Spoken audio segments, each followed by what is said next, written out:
नाज़रीन, आदिलपुर में municipal committee के मुलाजमन गुज़रियल 1 साल का पघारूं न मिलण खिलाफ पैदल मार्च करे पघारूं ॾियण जो मुतालबो कयो आहे।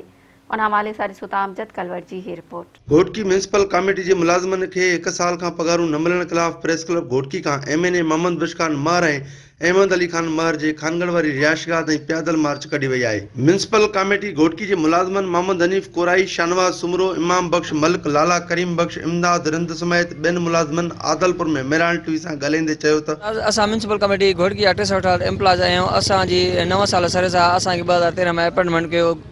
1 साल खां वठी असांजी सैलरी बिना कंहिं सबब जे बंद आहे। असां हिकु चक्कर अॻ में ही पैदल मार्च करे आयासीं। अॼु भी असां निकिता आहियूं प्रेस क्लब घोटकी खां, घोट खुआरनि खां थींदा। हिन वक़्तु असां आदलपुर प्रेस क्लब वटि पहुता आहियूं। असांजो इहो ई मुतालबो आहे सरदार मोहम्मद बख्श खान महर साहब, सरदार अहमद अली खान महर साहब, chairman people's party Bilal Bhutto Zardari वस वारनि खां शरीफ़ जो भलारो महीनो आहे, ईद मथां अचे थी, ख़रीदार लाइ कुझु कोन्हे, ॿारनि खे खाराइण लाइ कुझु कोन्हे। महिरबानी करे असां घोटकी म्यूनिसिपल जे मुलाज़िमनि ते रहम करे सैलरी इशूज़ कई वञे।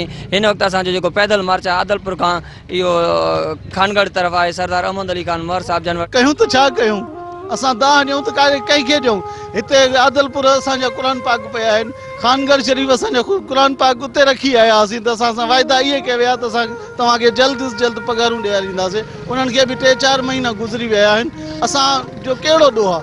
असां गरीब मुलाज़िम आहियूं। ख़ुदा जे वास्ते असां ते सियासत बंदि कयो। कयो वियो त तव्हां ख़ुदकशियूं बि न कयो, तव्हां गुर्दा बि न खपायो।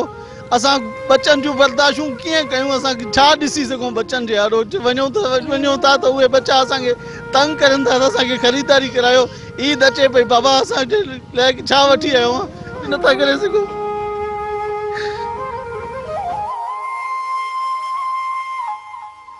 पैसो हटाए मुलाज़िमनि जी हिकिड़ी ज़बान सां आवाज़ उथारियां थो। ख़ुदा जे वास्ते असां ते सियासत न कयो। असां गरीब मुलाज़िम आहियूं। में जेको लॉन्ग मार्च असां करे वियासीं MNA मोहम्मद बख्श खान महर ॾांहुं, सरदार अहमद अली खान महर ॾांहुं क़ुरान पाक खणी वियासीं। उन्हनि इहो दिलासो ॾिनो त असां तव्हांजी पघार कराईंदासीं, पर हिन महिल ताईं को खड़ तेल न निकितो आहे।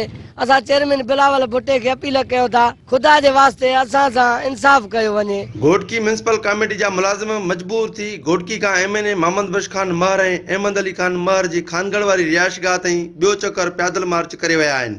हाणे ॾिसिजे त MNA मोहम्मद बख्श खान महर ऐं अहमद अली खान महर घोटकी म्यूनिसिपल कमेटी जे मुलाज़िमनि जे लाइ आवाज़ उतारींदा या सिर्फ़ मुलाज़िमनि खे आसरो ई ॾींदा रहंदा। कैमरामैन फरमान कलवड़ सां गॾु अमजद कलवड़, मेरान टीवी, आदलपुर।